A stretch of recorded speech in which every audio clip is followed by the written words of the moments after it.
cuando mi hijo me agarró tan fuerte del brazo que me hizo daño, y me gritó mirándome a los ojos, «Te vas al asilo hoy mismo». Sentí que el corazón se me detenía, las piernas me temblaron, y tuve que agarrarme de la pared para no caer. Él creía que, por ser viejo, yo era débil, pero no sabía que esos golpes en la puerta lo cambiarían todo. Suscríbete al canal y activa la campanita, porque el final de esta historia, nadie lo vio venir. Esta no es solo mi historia, es una lección de vida que todos necesitamos escuchar. Quédate conmigo hasta el último segundo para descubrir cómo recuperé mi dignidad. Mi nombre es Manuel Sánchez. Tengo 70 años. Durante 45 años de mi vida, me dediqué a la ingeniería civil. 45 años levantando estructuras de concreto y acero. Cosas que duran, cosas en las que puedes confiar. He construido puentes que unen ciudades y edificios que rascan el cielo. Siempre me sentí orgulloso de eso, del trabajo de mis manos y de mi mente. Verán, soy de la vieja escuela. Creo que la palabra de un hombre es su fianza, y que el trabajo duro es la única religión que importa. Cuando me jubilé, pensé que finalmente podría descansar y disfrutar del proyecto más importante que jamás construí. No era un puente, no era un edificio, era mi familia. Pero la vida te da golpes que ningún cálculo estructural puede prever. Enviudé hace 3 años. Mi Elena, mi querida Elena, se me fue. Un cáncer rápido, despiadado. Se fue demasiado pronto. 3 años. Y todavía espero escuchar su llave en la puerta por las tardes. Todavía me despierto y busco su mano en el lado vacío de la cama. El silencio que dejó es ensordecedor. Esta casa en las afueras de la ciudad donde ocurrió esa pesadilla, no es solo una casa. La diseñamos juntos. Recuerdo las noches que pasamos inclinados sobre los planos en la mesa de la cocina. Yo dibujaba las líneas, calculaba las cargas, y ella dibujaba la vida. Manuel, la cocina tiene que tener una ventana enorme aquí. Quiero ver el jardín mientras cocino. Me decía, y ahí está esa ventana. Quiero un porche, Manuel. Un porche grande donde podamos sentarnos a envejecer juntos. Viendo llover, estoy sentado en ese porche ahora mismo. Solo, cada ladrillo, cada viga, cada rosal que Elena plantó en el jardín, guarda un recuerdo. Esta casa es el archivo de nuestra vida. Es el último pedazo tangible de ella que me queda. Y ellos querían quitármelo. Tengo 2 hijos, Lucía y Javier. Mi hija Lucía es una buena mujer, inteligente, sensible. Pero la vida la llevó lejos. Se casó con un buen hombre, un médico, y viven en otro país. Hablamos por videollamada cada domingo. Veo a mis nietos crecer en una pantalla. La quiero con toda mi alma, pero está lejos. La distancia física se convierte inevitablemente en una distancia emocional. No es culpa de nadie. Es la vida. Y luego está Javier, mi hijo, el que se quedó cerca. Javier. Javier era mi orgullo. O, quizás, es más exacto decir que yo quería porque fuera mi orgullo. Era el niño de mis ojos, especialmente después de que su madre enfermó. Él era en quien me apoyaba. O eso creía yo. Cuando Elena murió, algo se rompió. No solo en mí, se rompió en la familia. Mientras Elena vivió, ella era el pegamento. Ella era el centro de gravedad que nos mantenía a todos en órbita. Sin ella, empezamos a desviarnos. Mi relación con Javier y su esposa, Sandra, se volvió tensa. Es la única palabra que encuentro. Tensa. Sandra, mi nuera. Desde el día que Javier la trajo a casa, supe que ella y yo veíamos el mundo de forma diferente. Elena, con su corazón generoso, siempre le dio el beneficio de la duda. Dale tiempo, Manuel. Está nerviosa, me decía, pero yo veía cómo miraba las cosas. No miraba a las personas, miraba los objetos, miraba la casa. Nunca vi en sus ojos el cariño por la historia que guardaban estas paredes. Veía, cálculo. Para ella, esta casa nunca fue un hogar. Nunca fue el lugar donde su esposo dio sus primeros pasos, o donde celebramos 20 Navidades. Para Sandra, esta casa siempre fue un activo, un terreno valioso, metros cuadrados esperando ser liquidados. Después del funeral de Elena, recuerdo que, mientras la gente aún me daba el pésame en la sala, la escuché susurrarle a Javier junto a la cocina. Es demasiado grande para él solo. Deberíamos hablar de vender. Aún no habían puesto la última pala de tierra sobre el ataúd de su madre. Y ella ya estaba tasando la propiedad. Javier, al principio, la defendía. Papá, no seas así. Ella se preocupa por ti. No quiere que estés solo en este caserón, pero la preocupación de Sandra sonaba demasiado a codicia. Con el tiempo, la voz de Sandra se convirtió en la voz de Javier. Sus visitas se volvieron menos sobre ¿cómo estás, papá? Y más sobre papá. ¿Has pensado en lo que te dijimos? Un apartamento más pequeño sería más práctico. Práctico. Qué palabra tan fría para describir una vida. Pero para entender cómo llegamos a ese martes horrible, a ese grito de te vas al asilo, tienen que entender algo sobre mí. Yo siempre fui un padre que daba. Quizás ese fue mi mayor error. Verán, yo crecí con carencias. Mi padre fue un hombre duro, y yo me prometí que a mis hijos no les faltaría nada. Y no les faltó. Especialmente a Javier. Pagué su universidad. Una universidad privada y cara. Él no tenía las mejores notas, pero insistió en que quería ir a la mejor. Es una inversión en mi futuro, papá, me dijo. Elena y yo estuvimos de acuerdo. Usamos una buena parte de nuestros ahorros. Es lo correcto, Manuel, dijo Elena. Es la mejor herencia que podemos dejarle. Educación. Y se graduó. Sentí un orgullo inmenso el día que le entregaron el diploma.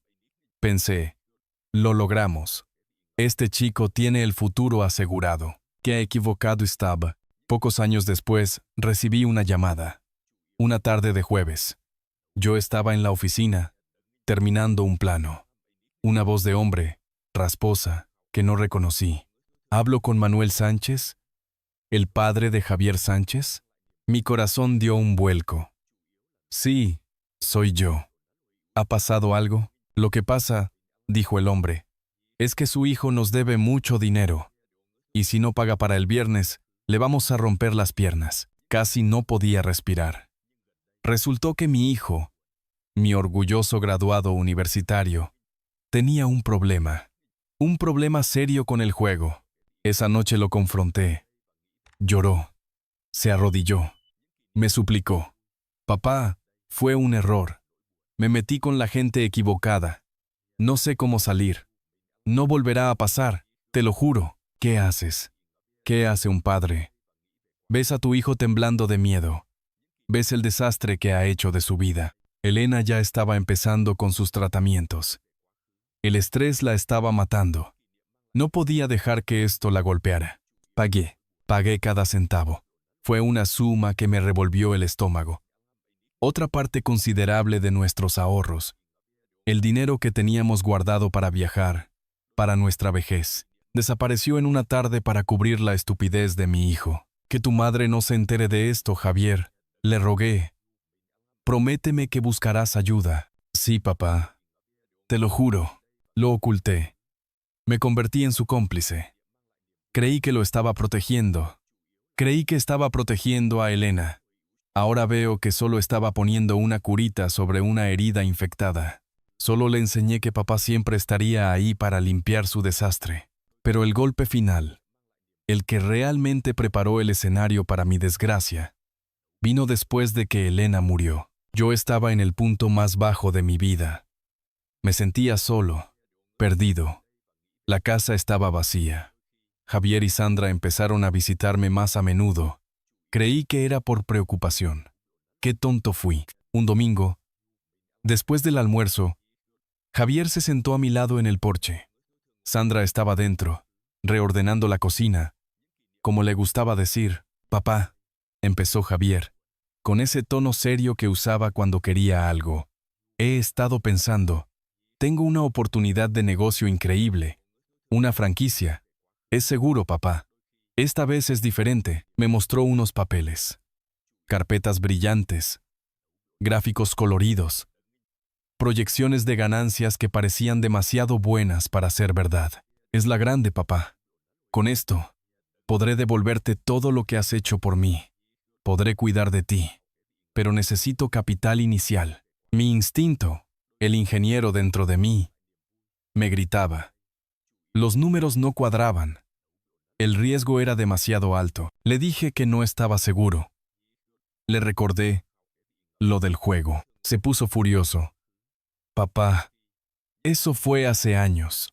¿Nunca me lo vas a perdonar?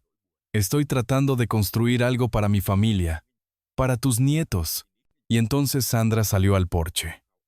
Manuel, dijo, con esa dulzura falsa, Javier ha trabajado muy duro en esto. Creí que confiabas en tu hijo. Me acorralaron. Yo estaba débil, de luto. Estaba desesperado por creer que mi hijo había cambiado. Desesperado por tener un propósito, por sentirme útil. El banco no le daba el préstamo. Por supuesto que no. Su historial de crédito estaba destruido por las deudas de juego. Solo necesito que me ayudes con el banco, papá. Que seas mi garantía. Terminé haciendo algo peor. Para salvarlo de la burocracia bancaria, hipotequé una parte de mis propios ahorros de jubilación. Tomé el dinero que Elena y yo habíamos guardado. El dinero que debía pagarme la tranquilidad en mis últimos años. Y se lo di. Es una inversión, papá, me dijo mientras firmaba los papeles.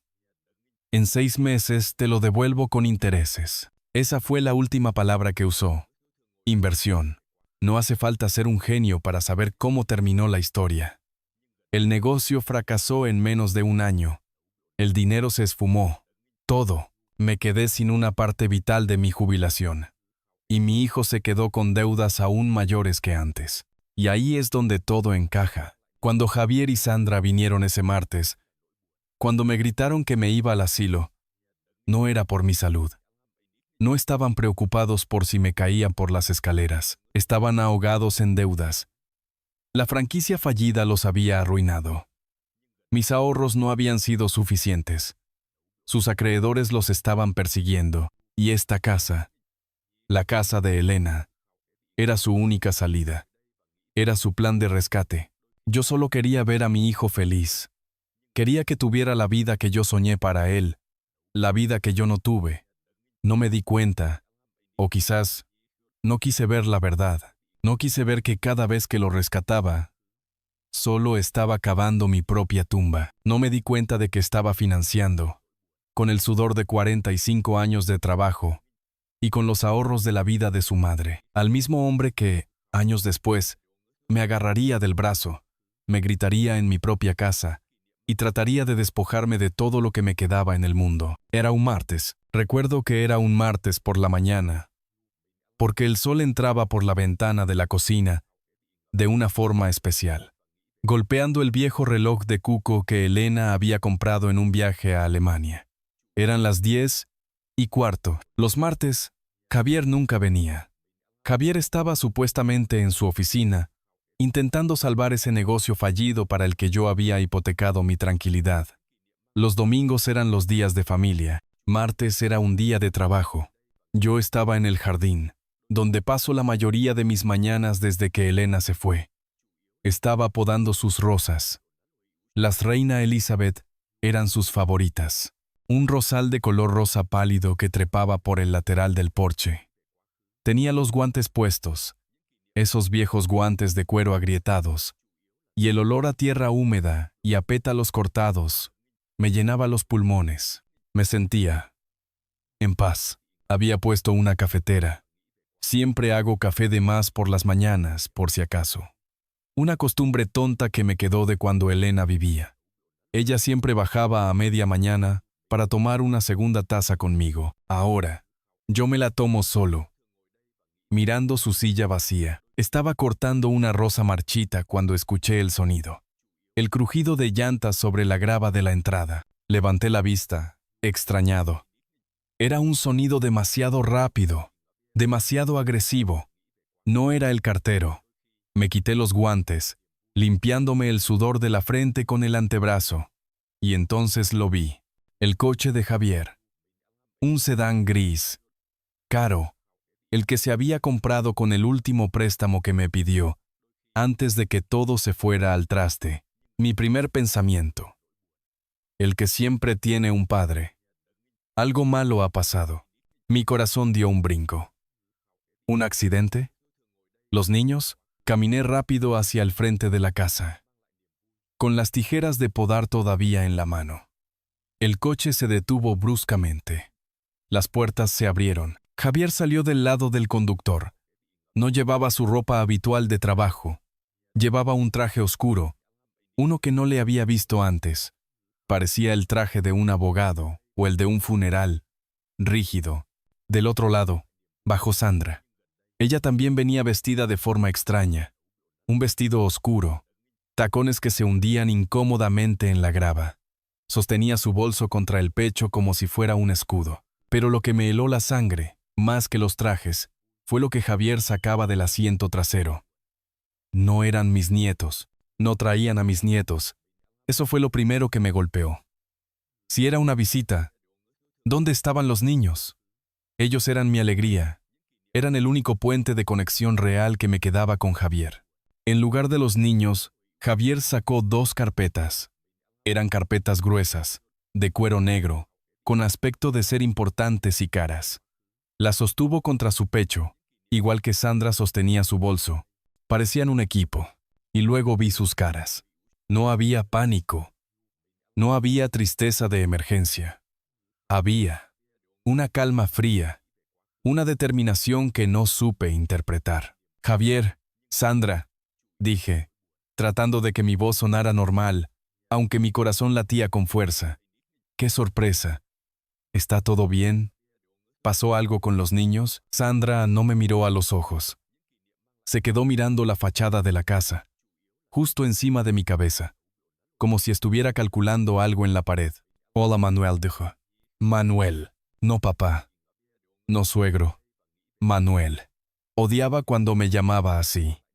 Elena también lo odiaba. Es una falta de respeto, me decía Elena en susurros. Es como si quisiera borrar que eres su padre. En ese momento, ese Manuel sonó como un martillo. Javier carraspeó. Hola, papá.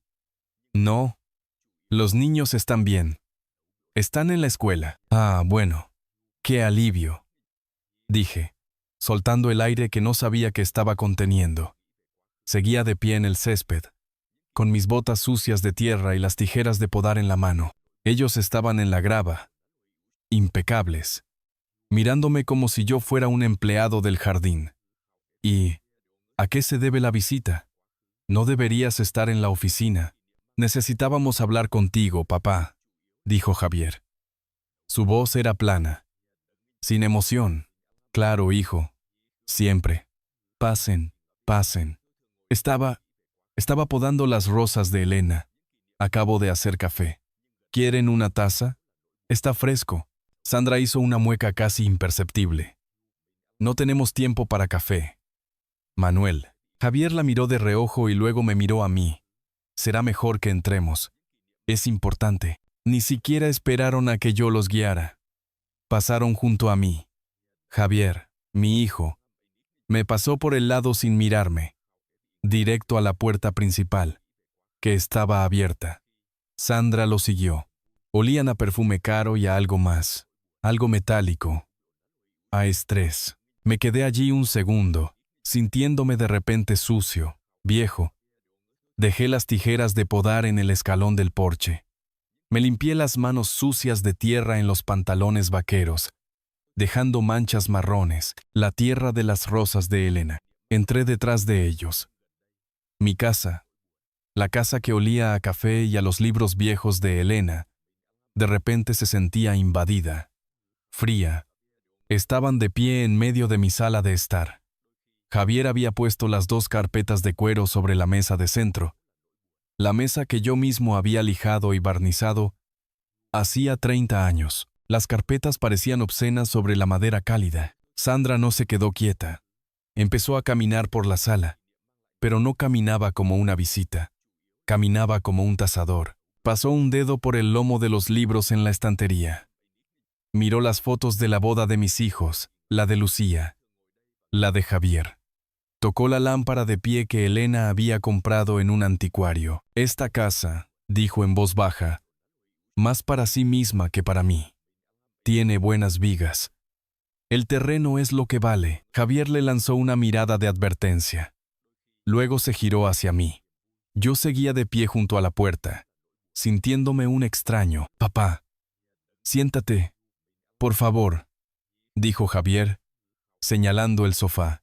No sonaba como una invitación, sonaba como una orden. Obedecí. Me senté en mi propio sillón, el que tenía la forma de mi cuerpo. Se sentía diferente. Javier se sentó frente a mí, en la silla de Elena. Sandra dejó de merodear y se quedó de pie detrás de él, con las manos cruzadas frente a ella, como un guardaespaldas. Javier se inclinó hacia adelante, apoyando los codos en las rodillas. Puso las manos juntas. Papá, hemos estado hablando, empezó. Ese hemos estado hablando siempre era el preludio de algo malo. Y estamos preocupados por ti. Ahí estaba. La palabra, preocupados. La misma palabra que usaron cuando me pidieron el dinero para el negocio. La misma palabra que usaron cuando Javier me confesó sus deudas de juego. Preocupado era la palabra clave para necesito algo. Preocupados, repetí. ¿Por qué? Estoy perfectamente. El médico dijo en mi último chequeo que tengo el corazón de un hombre de 50. Javier sonrió. Pero fue una sonrisa que no llegó a sus ojos. Una mueca. Justamente de eso queríamos hablar, papá. Del médico. El doctor Ramírez llamó a nuestra casa. Dijo, que no te presentaste a tu cita del viernes pasado. Mi sangre se calentó. La confusión empezó a dar paso a la ira. ¿Qué? Eso es mentira, dije, casi levantándome del sillón. Yo no me olvidé de esa cita. Tú me llamaste, Javier. Me llamaste el jueves por la noche. Me dijiste que tenías una reunión urgente a primera hora del viernes y que necesitabas el coche. Me dijiste que no me preocupara, que tú mismo llamarías al doctor Ramírez para cambiar la cita. ¿No te acuerdas? El silencio en la habitación fue pesado. Sandra dio un paso adelante. Manuel, Javier no te llamó. Estuvo conmigo toda la noche del jueves. Estábamos preparando estas cosas. Señaló las carpetas. Miré a Javier. Lo miré directamente a los ojos, buscando al niño que había criado, buscando al joven al que le había enseñado a andar en bicicleta. Javier, mírame y dime que eso es verdad. Javier desvió la mirada. Se frotó la cara con cansancio. Papá, ves, de esto es de lo que hablamos. Te estás confundiendo. Te lo estás inventando. Yo nunca te llamé por la cita. Simplemente la olvidaste. Y está bien, papá. A tu edad, esas cosas pasan. Me quedé sin aliento. Era gaslighting. Había leído esa palabra en un artículo que Lucía me mandó. Me estaba haciendo dudar de mi propia mente. Yo recordaba la llamada perfectamente. Recordaba haber pensado que era raro que necesitara mi coche viejo, teniendo él el suyo. Pero él había insistido. Es para no dar la nota, papá. Es una reunión discreta. Y ahora estaba negándolo. No, no lo olvidé, dije. Pero mi voz sonaba débil, incluso para mis propios oídos. La seguridad que tenía hacía un segundo se había agrietado. Está bien, papá, repitió Javier, con una paciencia falsa que me revolvió el estómago. No es solo la cita. Sandra intervino. Su voz era cortante, como un cristal roto. Manuel, esta casa es demasiado grande. Perdón, dije. Que es demasiado grande para ti solo, repitió, más despacio, como si yo fuera tonto. Es un peligro. Tienes 2 pisos. Tienes escaleras. ¿Qué pasa si te caes? ¿Qué pasa si te das un golpe en la cabeza? Podrías estar aquí tirado durante días. Manuel, semanas. Nadie se enteraría. Yo me cuido solo perfectamente. Tartamudeé. Tengo vecinos. Tengo mi teléfono. He vivido aquí 40 años. Conozco cada escalón, cada rincón. Ese es el problema, interrumpió Javier, golpeando suavemente las carpetas de cuero. Te crees que puedes, pero la realidad es otra. Abrió la primera carpeta. Yo me estremecí. Era como un juicio. Sacó un papel. Papá, la factura de la luz del mes pasado. ¿Qué pasó? Lo miré. ¿La factura de la luz? La pagué. La pagaste, asintió Javier 2 días tarde. Después de que te llamaran de la compañía eléctrica amenazando con el corte. ¿Te acuerdas de eso? Se me traspapeló. Me defendí. Estaba entre el correo. Fue un simple despiste. En cuanto me llamaron, fui y la pagué. No hubo ningún corte. Pero casi lo hubo, dijo Sandra desde atrás. Un hombre de tu edad no puede estar lidiando con estas cosas. Es demasiado estrés. ¿Estrés? Pagar una factura no es estrés, exclamé. Javier sacó otro papel. No era un papel. Era una foto. Una foto que él mismo había tomado con su teléfono. ¿Y esto, papá? ¿Te acuerdas de la semana pasada? El miércoles era una foto de mis llaves. Mis llaves de casa, tiradas en el césped mojado, junto al rosal que estaba podando esa misma mañana. Estabas fuera, en el jardín, dijo Javier, narrando la escena como un fiscal. Hacía frío. Empezó a llover. Y no podías entrar. Te habías dejado las llaves dentro, o eso pensaste. Me llamaste, desesperado. Tuve que salir de una reunión importantísima para venir a abrirte con mi copia. No fue así, grité. Ahora sí. Poniéndome de pie. Mis manos temblaban. No fue así, Javier. Las llaves se me habían caído del bolsillo del abrigo. Estaba buscándolas. Te llamé para preguntarte si, por casualidad, las habías cogido tú el domingo. Y media hora después de llamarte, las encontré. Ahí mismo. Donde tomaste esa foto, te volví a llamar para decirte que no vinieras, que ya las había encontrado. Pero no me cogiste el teléfono y apareciste aquí una hora después. Furioso, diciendo que te había hecho perder el tiempo. Javier me miró con una lástima fingida. Sacudió la cabeza lentamente y me miró. Papá, no me volviste a llamar. Nunca. Me presenté aquí y estaba sentado en el porche, temblando de frío, esperándome. Te abrí. Te hice un té. Y te quejaste de que había tardado mucho. Me senté de golpe. El aire se me había ido de los pulmones. Era una mentira completa, una fabricación total. Recordaba perfectamente haber encontrado las llaves. Recordaba la sensación de alivio. Recordaba haber pensado, menos mal, para que no se moleste Javier. Recordaba haberle dejado un mensaje de voz. Hijo, no vengas. Ya aparecieron. Estoy bien, pero él estaba allí, sentado en la silla de mi esposa fallecida, describiendo una realidad alternativa, una realidad en la que yo era un anciano decrépito, tembloroso e incompetente, y Sandra, de pie detrás de él, asentía con gravedad a cada palabra que él decía. Papá, continuó Javier, en voz baja y razonable, olvidaste la cita del médico.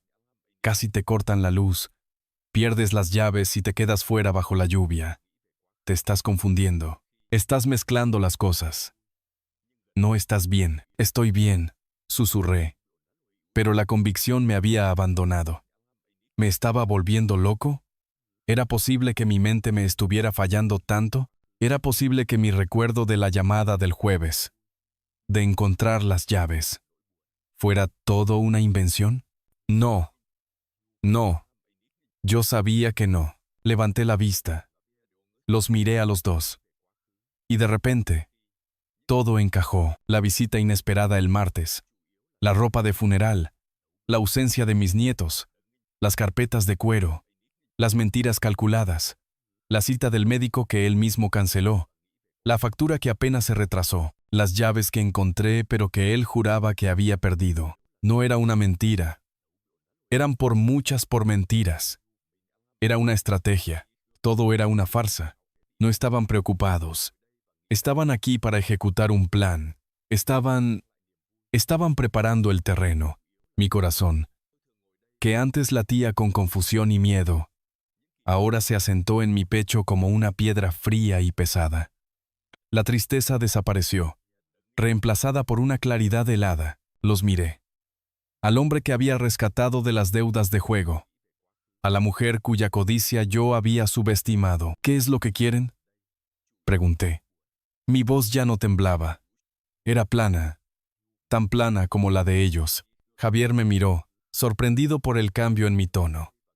Intercambió una mirada rápida con Sandra. Ella le dio un leve asentimiento. El momento había llegado. Javier se inclinó hacia adelante.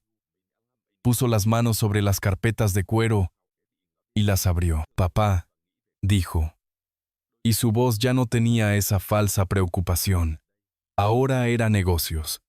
Ya encontramos un lugar perfecto para ti. ¿Qué es lo que quieren?, dije. Y me sorprendí de la calma de mi propia voz. Era una calma helada, la calma que precede a un terremoto. Había dejado de ser el padre confundido. Ahora era el ingeniero que veía la estructura a punto de colapsar. Javier se relajó un poco al escuchar mi tono. Creyó que mi calma era resignación. Se inclinó sobre la mesa de centro y abrió una de las carpetas de cuero. El crujido de la tapa fue fuerte en el silencio de la sala. Papá, ya encontramos un lugar maravilloso para ti, dijo, y su voz recuperó un matiz de falsa calidez. Se llama El Robledal. Es una residencia, no un asilo. Tienen cuidados de primera, jardines preciosos, gente de tu edad con la que puedes jugar al ajedrez. Es perfecta para ti. Mi sangre se heló. La casa, el jardín, la vida que construí, todo reducido a una partida de ajedrez con desconocidos en un lugar llamado El Robledal. No entiendo de qué hablas, Javier, dije, sin moverme. Mi mente estaba corriendo, intentando encontrar la grieta en su lógica. ¿Por qué iba a necesitar yo un lugar como ese? Yo estoy perfectamente bien aquí. Esta es mi casa. Sandra soltó un bufido, un sonido bajo y seco que me hirió más que un grito. Manuel, por favor, ya no puedes cuidarte solo. Mírate. Tienes las manos llenas de tierra. Estás sucio, y eres un peligro para ti mismo. ¿Vas a esperar a caerte por las escaleras para que Lucía tenga que venir de emergencia desde tan lejos? El uso del nombre de Lucía, mi hija lejana, fue un golpe bajo. Ellos la usaban como una herramienta de culpa. Javier sacó de la carpeta una pila de papeles encuadernados, con páginas marcadas con pestañas de colores. Eran documentos legales. El olor a tinta fresca me picó la nariz. Papá, hemos consultado con un abogado. Es por tu bien, legalmente hablando. Mira, es un poder notarial completo. Con este documento, nosotros nos encargaremos de todo, de tu salud, de tus finanzas, de la casa. ¿De la casa?, pregunté, y mi voz se quebró. Sí, de la casa, afirmó Sandra, y por primera vez sonrió. Era una sonrisa fría, triunfante. Sería más práctico venderla, Manuel. Es un activo que está parado. El dinero de la venta se utilizará para pagar la residencia, que no es barata, por cierto. Y el resto será tu fondo de emergencia. Nosotros lo administraremos por ti. Ahí estaba, desnudo, el verdadero plan, así que, dije, y tuve que tragar saliva. Así que la preocupación era solo por el dinero, por la casa. ¿Queréis venderme mi casa? No te estamos vendiendo, dijo Javier con un tono exasperado, como si yo fuera el niño caprichoso. Te estamos reubicando, te estamos dando seguridad. Es un intercambio, papá. Tú nos das el control de tu patrimonio, y nosotros te damos paz y cuidados profesionales.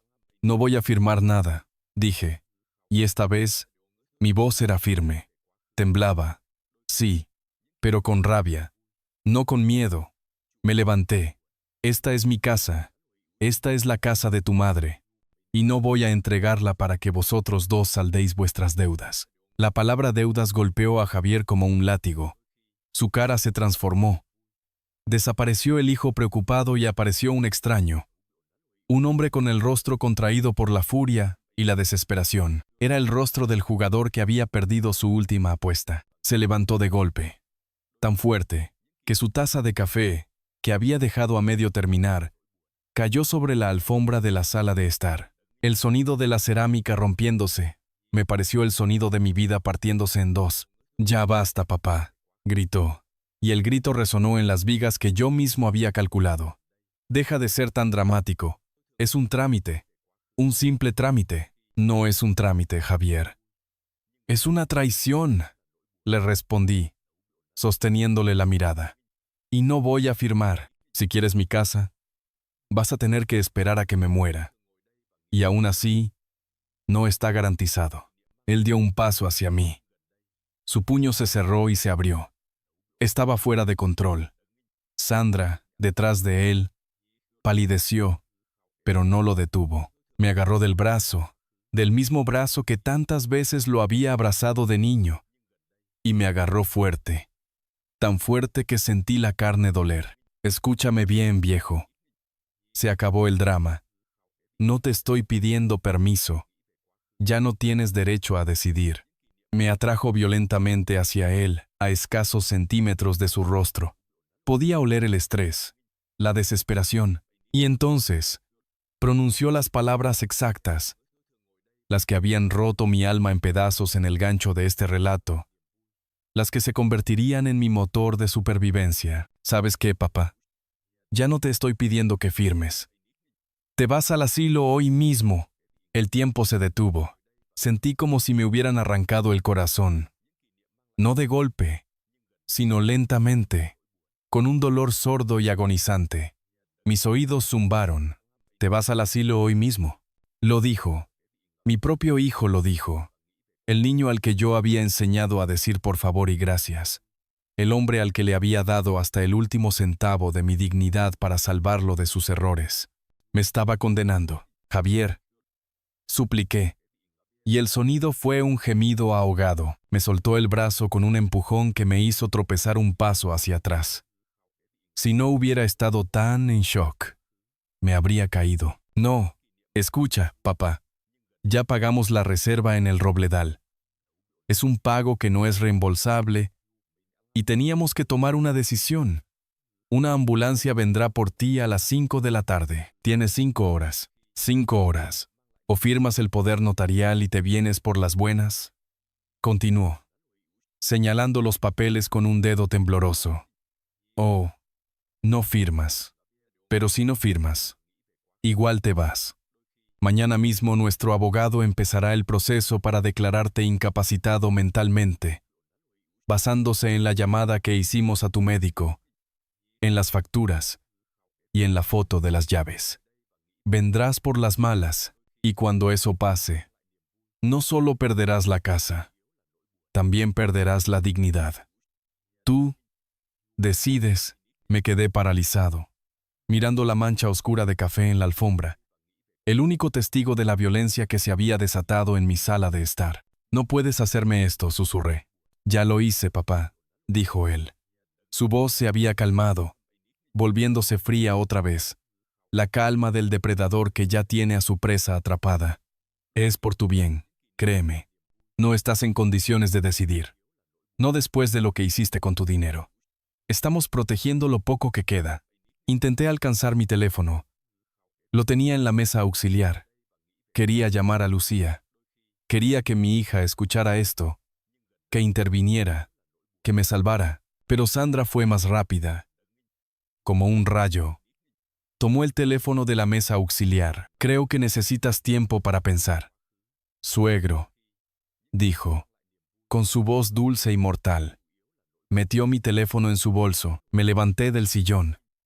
Con mis piernas temblorosas, caminé hacia ellos, hacia la puerta. Quería gritar. Quería empujarlos. «No», dijo Javier poniéndose en mi camino. «No vas a salir. Necesitas tranquilidad para tomar la decisión correcta. Él y Sandra se coordinaron. Me tomaron de los brazos, uno a cada lado. Era suave, pero firme. Una fuerza implacable.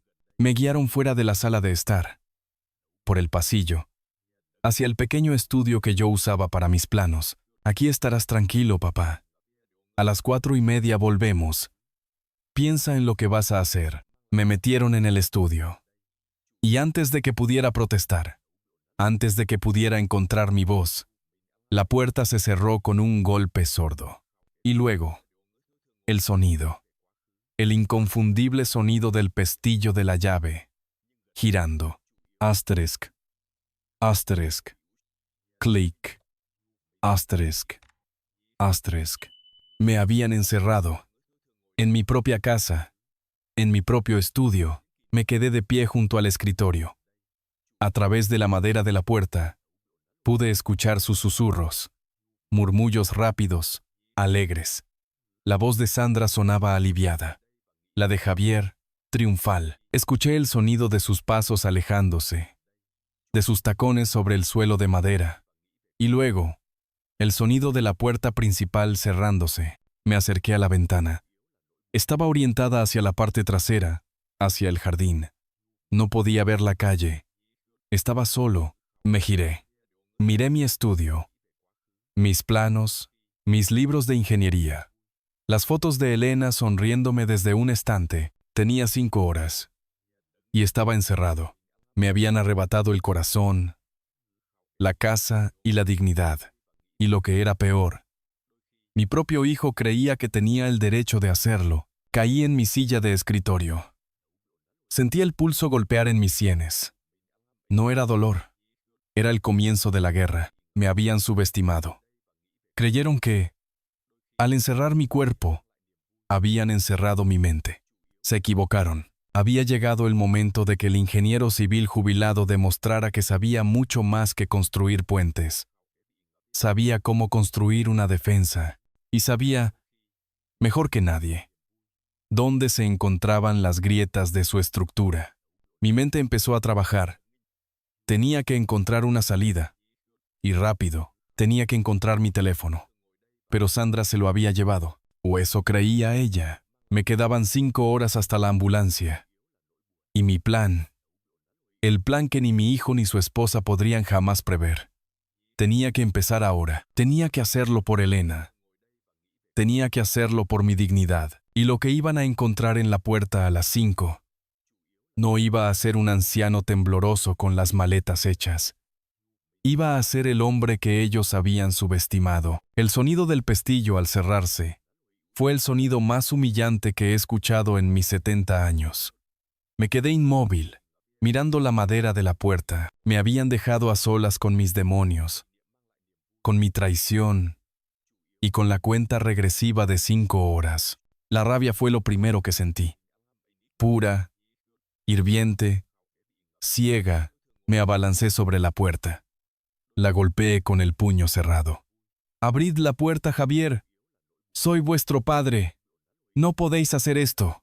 Grité y grité. Mi garganta se hizo áspera.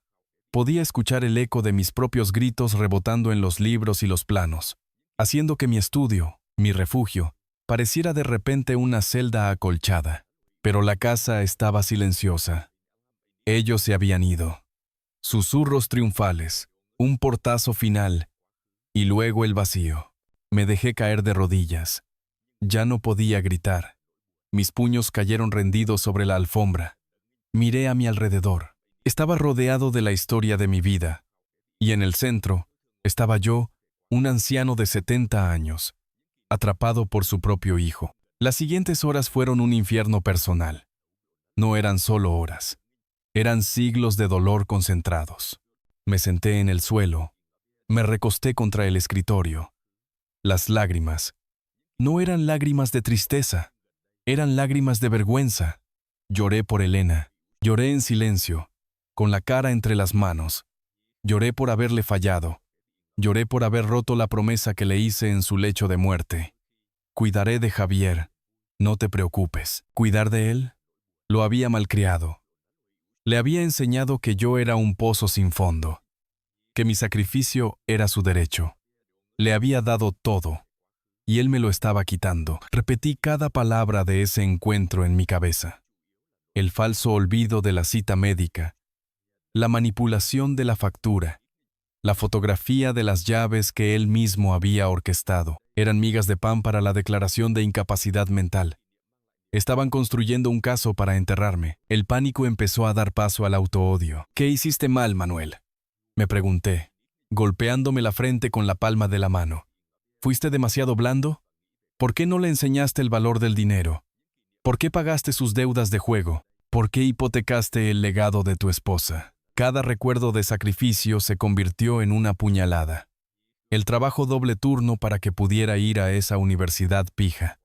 El coche que vendí para que pudiera irse de viaje de fin de estudios. El momento en que mi propia hermana me pidió un préstamo para una operación.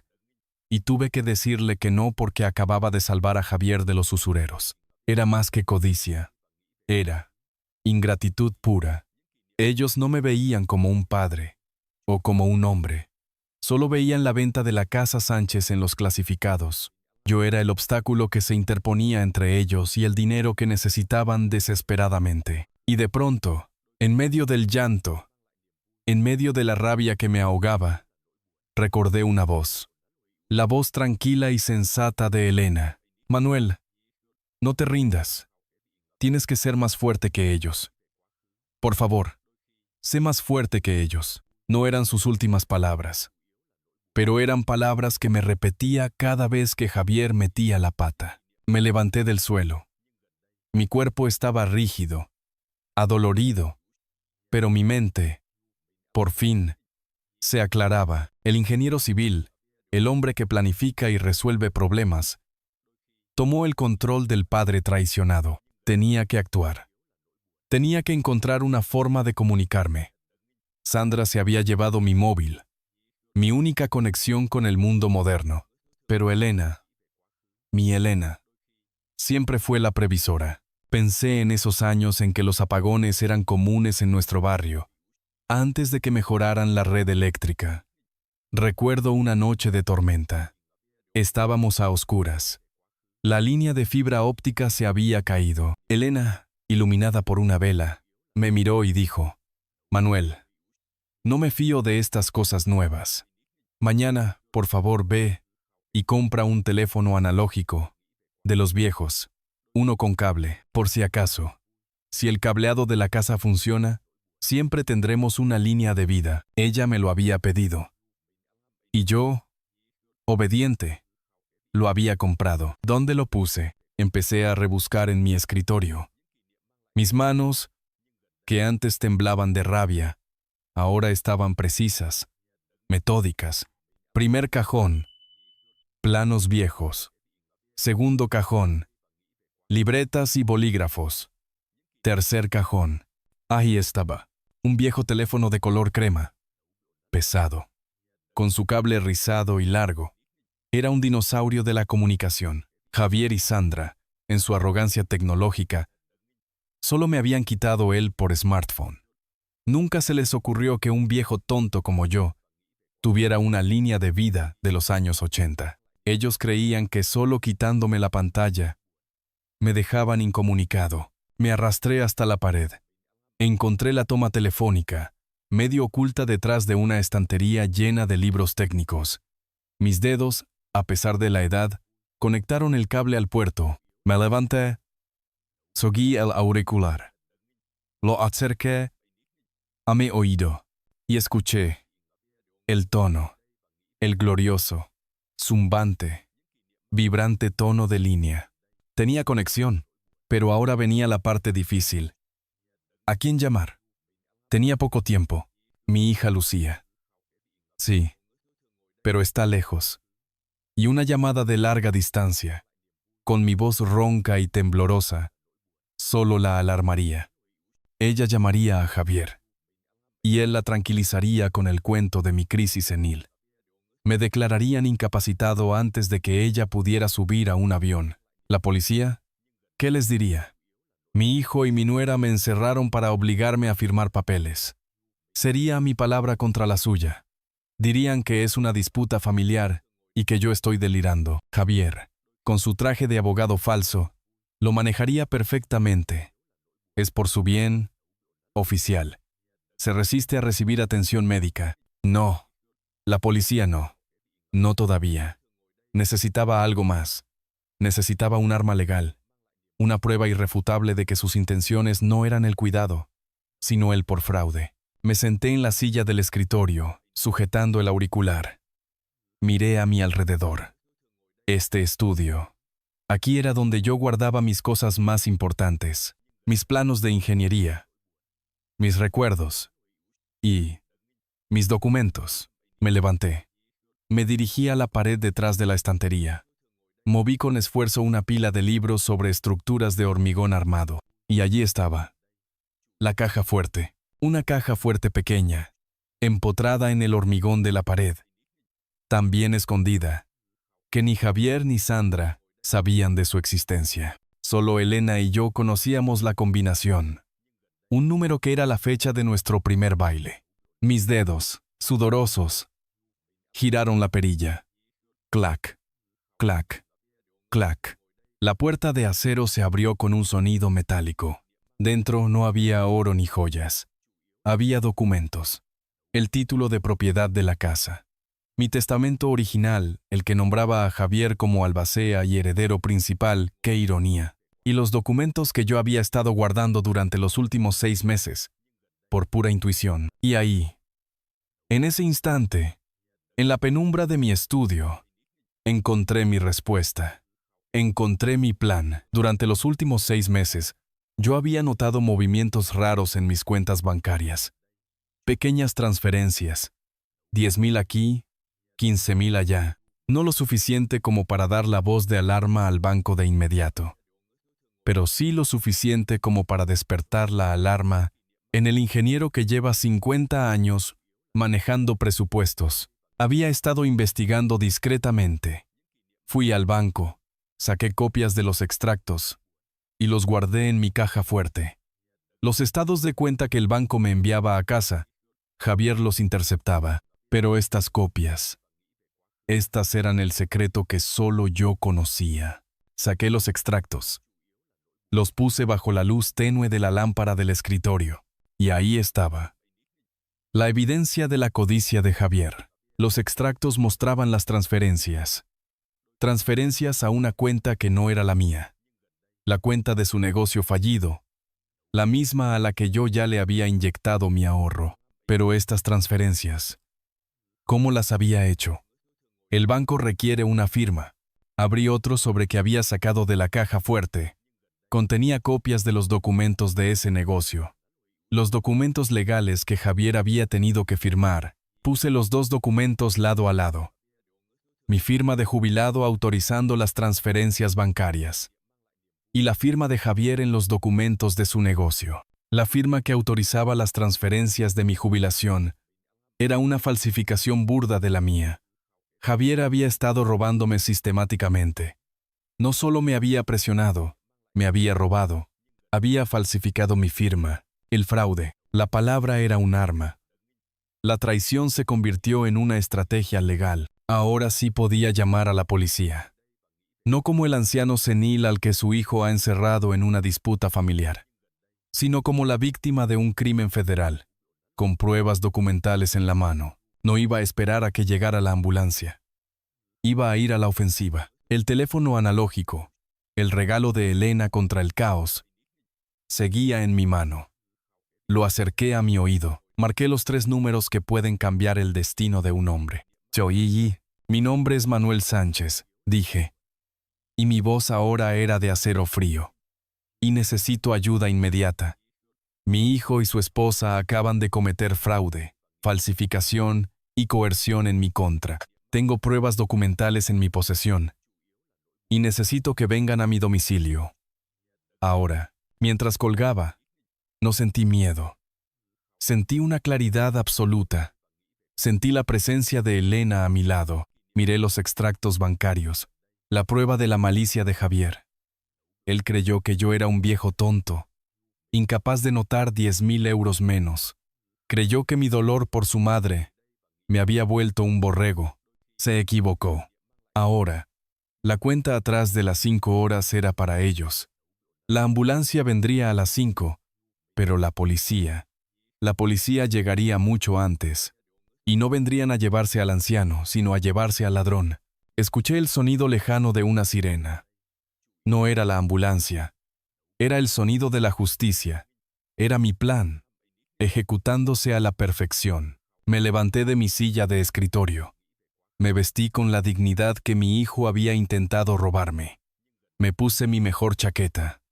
Arreglé mi pelo. Tenía que estar listo para cuando sonara la puerta. Y cuando lo hiciera, no iba a ser mi hijo quien controlara la escena. Iba a ser yo, el ingeniero civil, listo para construir su propia defensa. El padre, listo para dar la lección más dura de la vida a su hijo. Y el hombre, listo para recuperar el control de su propia historia. Ahora solo quedaba esperar y escuchar. Y cuando los golpes llegaran, sería el momento de la verdad que cambiaría mi vida para siempre, y la de mi hijo. Mi cuerpo se sentía nuevo.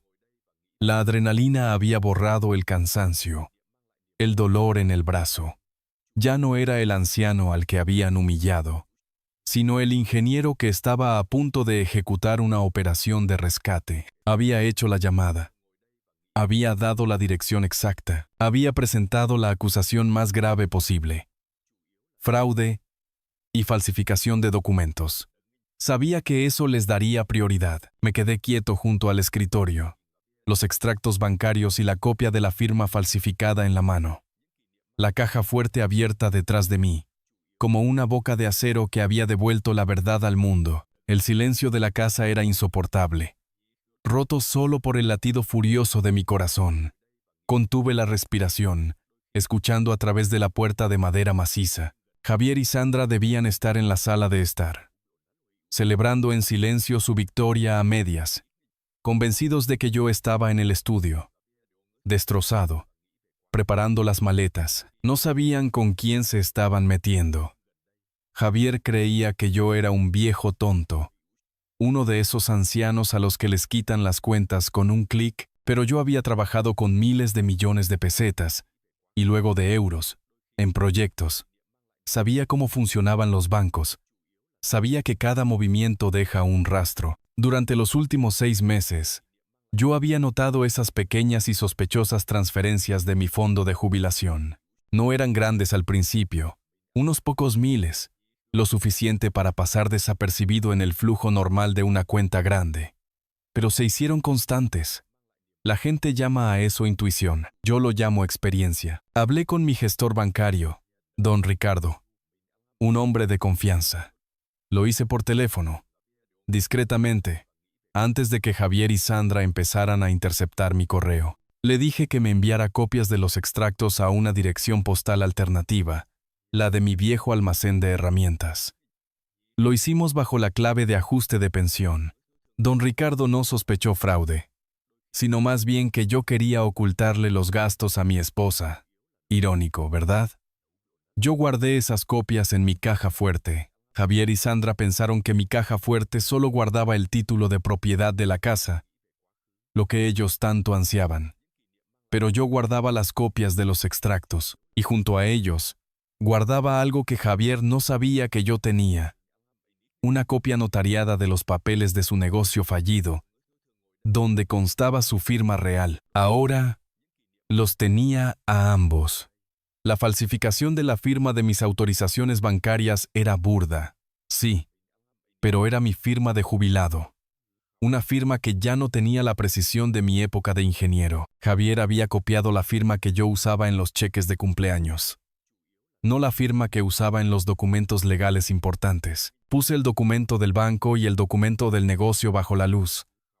La diferencia era mínima, pero un perito la notaría de inmediato.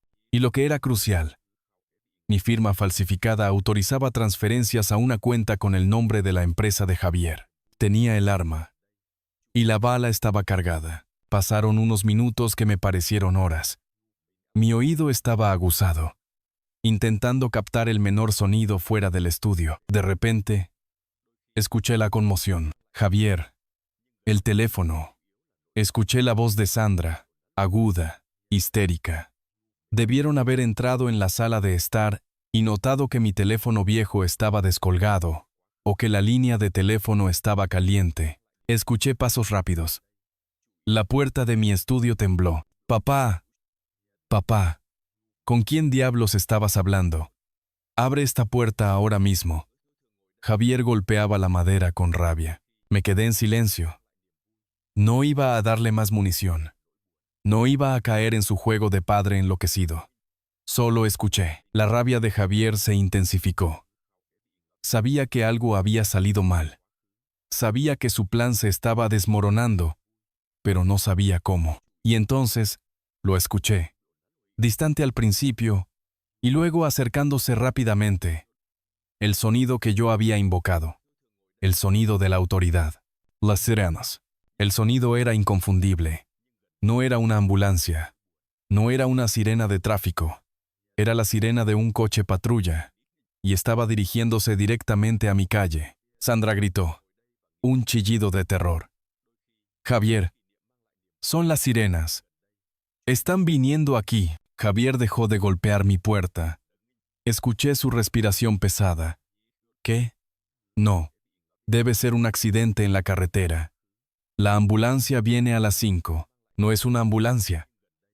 Es la policía. El pánico en sus voces era música para mis oídos. El ingeniero en mí había calculado la respuesta del sistema. Y el sistema estaba llegando a la hora prevista. Escuché el chirrido de los neumáticos de un coche que se detenía bruscamente en la grava de mi entrada. Luego, los golpes. Fuertes. Autoritarios. Resonando por toda la casa. Boom, boom, boom. La puerta principal tembló. Javier corrió. Escuché sus pasos en el pasillo, el sonido de su desesperación. Él aún estaba en modo de control. Aún creía que podía manipular la situación. Escuché el pestillo de la puerta principal. Ya voy, soy el hijo. Oficiales, gracias por venir. Tenemos un problema serio. Javier les abrió la puerta, listo para dar su discurso sobre mi demencia. Estaba en su traje, con su cara de preocupación ensayada. Oficiales, gracias por venir. Mi pobre padre, Manuel Sánchez, de 70 años, está sufriendo una crisis senil. Tuvimos que encerrarlo en el estudio por su propio bien. Se resiste a recibir ayuda médica. Les ruego que lo lleven a la residencia que hemos contratado. Se detuvo para respirar. En ese momento, en el segundo de silencio que él usó para inflarse de autoridad moral falsa, yo actué. Javier no sabía que yo también tenía una llave de repuesto para el estudio. Una que Elena me había regalado por Navidad, camuflada en un llavero de metal. Metí la llave en el pestillo. La giré con rapidez. Clic. La puerta se abrió. Salí de mi estudio, con la chaqueta impecable y la dignidad restaurada, y entré en la escena de mi propia liberación. Haz una délica puerta se abrió. Melcali Caletois. Salí de mi estudio, con la chaqueta impecable y la dignidad restaurada, y entré en la escena de mi propia liberación. Javier estaba de espaldas a mí, en el umbral, flanqueado por 2 oficiales de policía uniformados. Sandra estaba junto a la chimenea, pálida y temblando, sujetando su bolso y mi teléfono robado, y por eso, necesitamos que lo internen inmediatamente, antes de que se haga daño. Él está. Javier se giró hacia mí, listo para señalar a su padre, demente al que supuestamente había rescatado, pero el espectáculo que vio no fue el que esperaba. Me acerqué con calma a los oficiales, mis ojos fijos en los de ellos. Mi voz, aunque baja, resonó con autoridad y convicción. Oficiales, dije, sosteniendo en alto los extractos bancarios. Eso no es cierto. Los oficiales me miraron.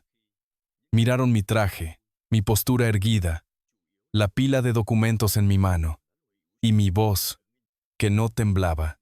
Luego miraron a Javier, que se había quedado boquiabierto, la boca abierta, la cara blanca como el yeso.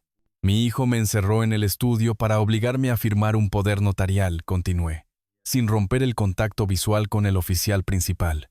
Y lo hizo porque necesita desesperadamente la casa para cubrir el dinero que me ha estado robando sistemáticamente durante los últimos 6 meses, falsificando mi firma en los documentos bancarios. Aquí, dije, y extendí los extractos. Aquí están las pruebas del fraude. Le puse los extractos bancarios en la mano al oficial. Eran prueba irrefutable. Pero cuando llegó la policía, todo cambió. Cambió para mí. Cambió para Javier. La cara de Javier se descompuso. No fue solo pánico. Fue la aniquilación total. El color desapareció por completo de su rostro, dejándolo de un tono gris enfermizo. Intentó hablar, pero solo salió un sonido ahogado. Papá, no. Oficiales, es mentira. Está inventando. Está sufriendo un brote psicótico. Sandra, al oír la palabra fraude y al ver los extractos en manos de la policía, soltó un grito y se llevó las manos a la boca, negando con la cabeza. Su bolso cayó al suelo, y mi teléfono robado rodó hasta mis pies. «Cállate, Javier», le gritó uno de los oficiales. «Señor, ¿qué nos ha entregado?» «Es la prueba de que mi hijo, Javier Sánchez, ha estado falsificando mi firma para transferir dinero de mi fondo de jubilación a su cuenta de negocios», dije, con la voz firme. Y la coerción y el intento de internamiento eran para cubrir su crimen y asegurar el único activo que le quedaba, mi casa. El oficial, un hombre joven pero serio, examinó rápidamente los extractos y los comparó con la copia de la firma. Vio los montos, vio el beneficiario, miró a Javier, que ahora temblaba incontrolablemente. «Señor Sánchez, ¿es esta su firma?», preguntó el oficial, mostrando a Javier la falsificación en el extracto. Javier no pudo responder. Solo balbuceó. Yo. Fue Sandra. Ella me dijo, demasiado tarde. Ya se había traicionado a sí mismo. El plan del asilo, la arrogancia, la traición, todo se había terminado en el momento en que abrí esa puerta. El oficial principal asintió con gravedad. Se dirigió a su compañero. «Deténgalo. Cargos preliminares por coerción, falsificación y fraude. Infórmele de sus derechos». El compañero se acercó a mi hijo. Javier intentó retroceder. «No, soy su hijo. No pueden hacer esto. Soy inocente». Pero ya era demasiado tarde. El ingeniero había ganado la partida. En medio de mi sala de estar, la sala que olía a las rosas de Elena y que había sido el escenario de su traición, mi hijo fue esposado. La imagen se me grabó en la retina. El traje caro, la cara destrozada y el frío metal de las esposas en las muñecas de mi propio hijo. Sandra se derrumbó en la alfombra, llorando, balbuceando excusas y culpando a Javier en un intento patético de salvarse. Yo solo estaba de pie, observando el asilo, el fraude. Todo se había desvanecido. Había recuperado mi casa. Había recuperado mi control. Y al final, había recuperado mi dignidad. La ambulancia no llegó, pero la policía sí lo hizo. Y se llevaron a mi hijo, no al enfermo. Me quedé solo, de pie, con los extractos bancarios en la mano, y el eco de las sirenas llevándose a mi único hijo. La justicia era una cosa fría, pero se sentía increíblemente bien. Y ahora, solo quedaba lidiar con las consecuencias. Después de que la patrulla se llevó a Javier, un silencio diferente se instaló en mi casa. No era el silencio opresivo de la traición. Era un silencio de vacío, de limpieza. Era el silencio que queda después de que un huracán ha pasado. Sandra, mi nuera, seguía en la sala de estar. Estaba sentada en el suelo, llorando histéricamente, con el rímel corrido y el vestido caro manchado de café roto. Cuando el oficial principal regresó después de que Javier fue puesto en el coche, ella intentó abrazarse a sus piernas. «Oficial, yo no hice nada. Fui manipulada. Javier me obligó. Él es el de las deudas de juego. Él falsificó las firmas. Yo solo quería ayudar a Manuel». El oficial se limitó a levantarla suavemente. Señora, le recomiendo que se calme. Tendrá que acompañarnos a la estación para testificar sobre el fraude. Y en cuanto a la coerción, el señor Sánchez es la víctima. Yo me acerqué. Recogí mi teléfono del suelo. Me lo guardé. Miré a Sandra. Sus ojos, llenos de terror y desesperación, me pidieron ayuda. Pero yo ya no tenía ayuda que darle. Ya había vaciado mi pozo por Javier. Por ella, no quedaba nada. Mi nuera estaba aquí como cómplice de un intento de robo, oficial. Dije con voz firme. Ella está implicada en el encierro y en la falsificación, pues se beneficiaba del plan. Ella misma lo admitió hace un momento. Y se llevó mi teléfono. El oficial asintió. Se llevó a Sandra en un segundo coche patrulla, todavía balbuceando excusas patéticas. La policía no se llevó a un anciano senil en una ambulancia. Se llevaron a mi hijo Javier en una patrulla, esposado, bajo investigación por fraude, falsificación y coerción. Se llevaron a Sandra en el coche de apoyo. Me quedé solo, en mi sala de estar. El sol de la mañana entraba por la ventana. Miré la mancha oscura de café en la alfombra, el único residuo de la violencia. La recogí con una servilleta. Limpié los restos de cerámica rota. Sentía un vacío enorme, pero era un vacío lleno de dignidad. El precio había sido incalculable, pero el resultado era justicia. Lo primero que hice fue llamar a Lucía. No con el viejo teléfono analógico, sino con mi móvil recuperado. Lucía, al escuchar mi voz, se alarmó por la hora. Le conté todo, desde las mentiras de la factura hasta el grito. «Te vas al asilo hoy mismo». Le conté sobre el teléfono viejo, sobre la caja fuerte y sobre las esposas. Hubo un silencio largo y pesado en la línea. Luego, Lucía empezó a llorar.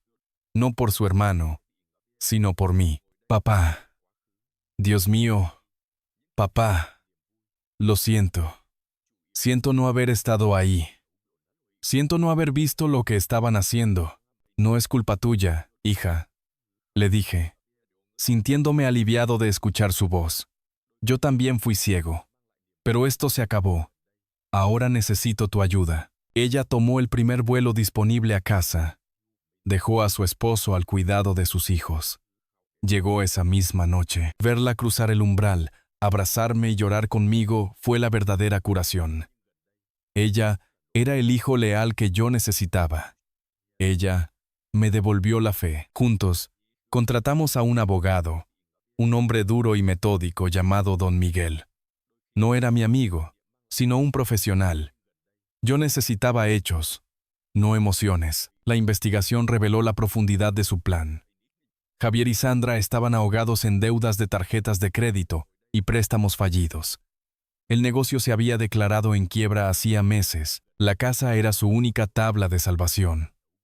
El asilo era solo una forma legal de deshacerse de mí y de obtener el poder notarial para vender la propiedad sin mi consentimiento. Su plan era declararme incapacitado, transferir la casa a un fideicomiso controlado por Sandra y luego liquidarla rápidamente. El proceso legal fue, sin embargo, doloroso. Tuve que testificar contra mi propio hijo. Tuve que sentarme en una sala y ver cómo don Miguel presentaba las pruebas de las transferencias fraudulentas, las copias de la firma falsificada y el testimonio de los oficiales. Tuve que escuchar a Javier, ya sin el traje ni la arrogancia, suplicar por clemencia, culpar a la presión, a Sandra, al destino, nunca a sí mismo. En cuanto a Sandra, al verse acorralada, confesó todo, pero intentó culpar a Javier de haberla manipulado. Su historia no se sostuvo. Ella también estaba involucrada en el fraude. El juez fue severo. No por el dinero, sino por el nivel de traición, por el abuso de confianza a un adulto mayor. Javier fue condenado a una pena de prisión por fraude, falsificación y coerción. Y en ese momento, cuando se dictó la sentencia, la lección más dura de mi vida se grabó en mí con cincel y martillo. La sangre te hace pariente, pero solo la lealtad y el respeto te hacen familia. Yo había confundido el amor con la permisividad. Mi sacrificio no había creado gratitud, había creado un derecho adquirido, un sentimiento de que yo les debía por las cosas. Les había dado todo, pero no les había enseñado el valor de la dignidad. Hoy, Javier cumple una condena. No lo he visitado, y no lo haré. Me duele en el alma, sí, pero la dignidad de un hombre no tiene precio. Y la mía me impide visitar a un criminal que intentó destruirme. He cambiado mi vida por completo. He blindado mi futuro. Con la ayuda de Lucía y don Miguel, hice un testamento nuevo, inatacable. Mi casa y mis ahorros ahora irán a mi hija Lucía, que nunca me pidió nada, y la mayor parte irá a una fundación a nombre de Elena, mi esposa, que ayuda a ancianos víctimas de abuso financiero. Esto es lo que Elena habría querido: ayudar a quienes, como yo, fueron subestimados. La vida se ha redefinido. Lucía me visita a menudo. Ahora es mi cuidadora, mi albacea, mi amiga. Me he acercado a mis nietos. Ellos no entienden todo, pero entienden que hay cosas que no se hacen, y yo les enseño el valor del respeto, no el de la herencia. He tenido tiempo para reflexionar sobre mi error. ¿Fui perfecto? No. Fui demasiado indulgente. Fui el padre que siempre limpiaba el desorden. Pero, aunque cometí errores en la crianza, la traición de Javier no tiene justificación. Yo pude perdonar la deuda. Pude perdonar el fracaso. Pero no pude perdonar el intento de quitarme la dignidad. Y es aquí donde mi historia deja de ser solo mía y se convierte en un consejo urgente para ti, que me escuchas. Si tienes mi edad o conoces a alguien mayor, escúchame bien. Protege tus bienes. La vejez no es sinónimo de debilidad, es sinónimo de sabiduría. Y esa sabiduría debemos usarla para defendernos. Actualiza tu testamento. No dejes nada a suposiciones o a la culpa. Hazlo claro, regístralo, y que los herederos lo conozcan, o que lo sepa tu abogado. Contrata un abogado de confianza, independiente. No uses al abogado que usa tu hijo o tu nuera. Usa a un profesional independiente que vele por tus intereses. Nunca cedas el control de tus cuentas. No pongas a tus hijos como cotitulares a menos que sea absolutamente inevitable y que confíes ciegamente en ellos. Y aún así, sé cauteloso. Guarda tus documentos importantes en un lugar seguro. Una caja fuerte. Una caja de seguridad bancaria. No permitas que la falsificación sea fácil. Habla claro. Deja claro que la herencia no es un derecho, es un regalo, que se gana con respeto y lealtad. Y si eres hijo o hija y me estás escuchando, recuerda que tus padres no son un banco. El tiempo que te queda con ellos es limitado. El arrepentimiento por la codicia llega tarde. Cuando las puertas de la cárcel se cierran, el amor se mide en respeto y tiempo, no en herencia. Yo tengo 70 años. No sé cuánto tiempo me queda en esta casa, pero lo que sí sé es que viviré con dignidad y moriré con dignidad. Eso nadie me lo puede quitar, ni mi propio hijo. La familia real es la que elige estar a tu lado, la que te respeta en tus peores momentos, no solo la que nace contigo. Y mi familia real, hoy, es Lucía, y el recuerdo de mi Elena, la previsora. Gracias por escuchar mi historia. Ha sido una catarsis que necesitaba. Y ahora, es momento de que la compartas. Hemos llegado al final de mi historia. Y si te has quedado hasta este punto, te doy mis más sinceras gracias. Gracias por acompañarme en este viaje. Desde el dolor más profundo de la traición, hasta la fría pero necesaria justicia. No ha sido fácil para mí revivir ese martes. No ha sido fácil recordar el rostro de mi hijo transformado por la codicia, ni el sonido del pestillo al cerrarse. Pero sentí, con la certeza de un ingeniero que calcula hasta el último gramo, que debía hacerlo. Si mi dolor, si mi vergüenza, si mi lucha por la dignidad puede servir como un plano para que una sola persona se defienda, si puede evitar que un solo anciano pase por el mismo infierno, entonces el precio, la exposición pública de mi tragedia, habrá valido la pena. Y por eso, quiero pedirte un favor de corazón. Si mi historia, la historia de Manuel Sánchez, te ha tocado el corazón, si sentiste mi rabia o mi alivio al final, por favor, déjame en los comentarios. Me dará fuerza saber que no estoy solo. Me dará la certeza de que mi mensaje está llegando. Y me gustaría saber desde qué ciudad me estás escuchando. ¿Desde Madrid, donde todo esto ocurrió? ¿Desde la costa?